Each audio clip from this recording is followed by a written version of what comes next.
Hi, this is Mish with Roarks ReTreaT, and today we are going to show you how to pot some seeds so that we can get them started for planting the garden. I got my trays from Growers Supply. They're awesome. I got my Disaster Sumu seed bucket, and it's a natural organic seed starting mix. I've discovered that the seed starting mix is a little bit better for starting seeds than just regular potting soil. I've already picked out my seeds that we're going to plant today.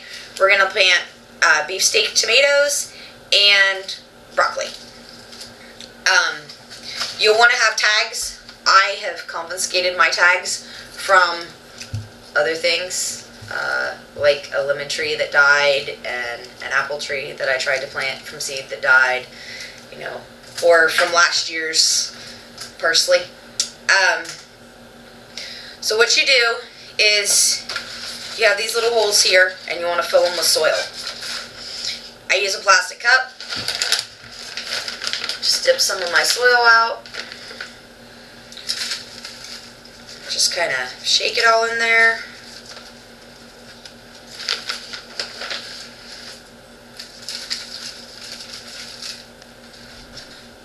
You want to get them so that you can see the plastic ridges in the bottom. Not in the bottom, but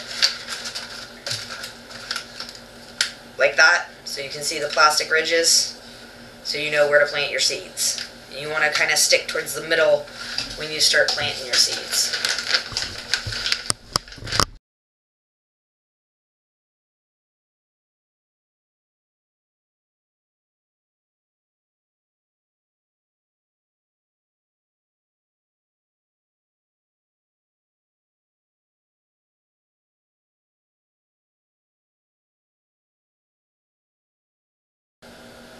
So we've got all the soil in our tray.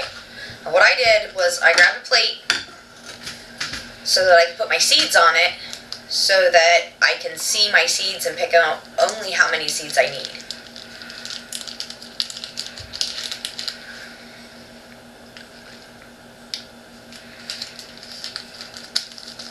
Okay, and these are our tomatoes. General rule of thumb: when planting seeds like this, about to the first knuckle is how deep you should make your hole. If you think it's a little deep, you can always go more shallow. So put a little hole in, pick out 2 or 3 seeds. You don't want to plant one seed because they help each other grow.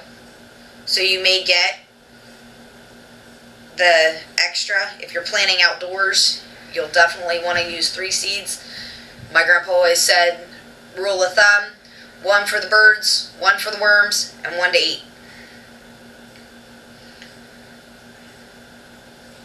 But when you're starting them indoors like this, you put 2, 3 seeds in there, and you got it made. And if you have 2 plants come up, depending on how many plants you need, you can always take them apart and transplant them into separate containers. Now, I don't cover up my holes until after I have all my seeds in. That way I know which ones I've got seeds in and which ones I don't.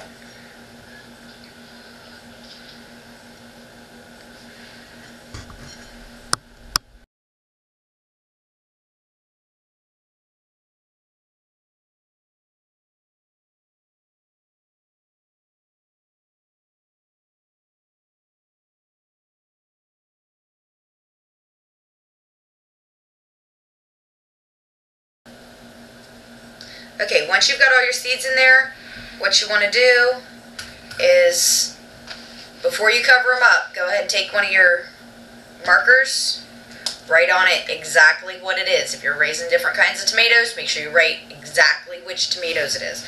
So in this case, I'm going to write on it beefsteak tomatoes. Okay, use a permanent marker because it'll wear off. So I always put it at the end. The last one for mine is the one I put it at. So then just go through and lightly cover up your seeds.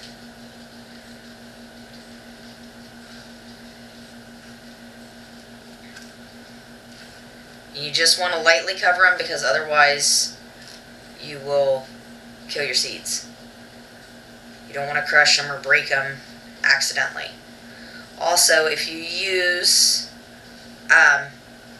non-GMO seeds and non-crossbreed seeds, like I do,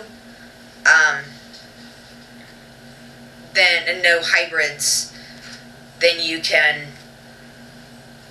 harvest the seeds and use them again. Use seeds from the plants that you got this year for next year. And there are several places that you can get seeds. Just check with them. They'll be more than happy to tell you if they're non-GMO, that kind of thing. So once you're done, I'm done planting my tomatoes. So then I'll grab my seeds and I'll do the exact same steps with the broccoli and just make sure I put a label on that. Now I'm going to raise a couple of different kinds of broccoli this year, so I definitely want to put the kind of broccoli. This is Calabri broccoli. And you'll want to do the same thing with every one that you plant.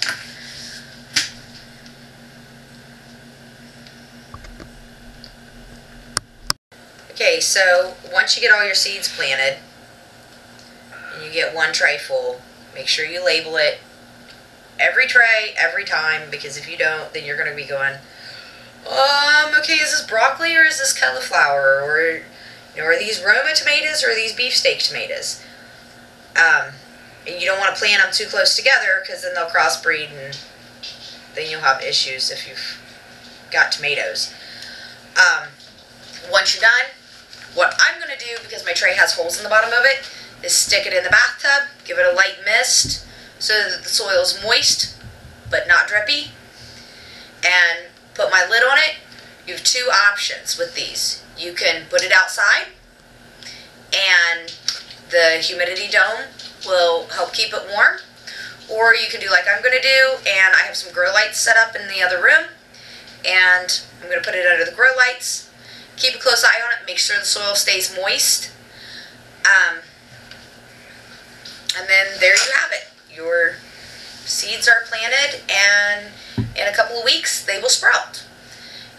Like I said earlier, if you get ones that have 2 or 3 sprouts in the same one, pick the stronger of the one and you can pick out the other ones and throw them out, or you can do like I do and transplant them into separate containers and let them continue to grow. Thank you for watching. If you liked our how-to, click like. Don't forget to subscribe, and you'll get updates on the new stuff that's going on in the homestead. Thank you for watching Roarks ReTreaT, and happy homesteading.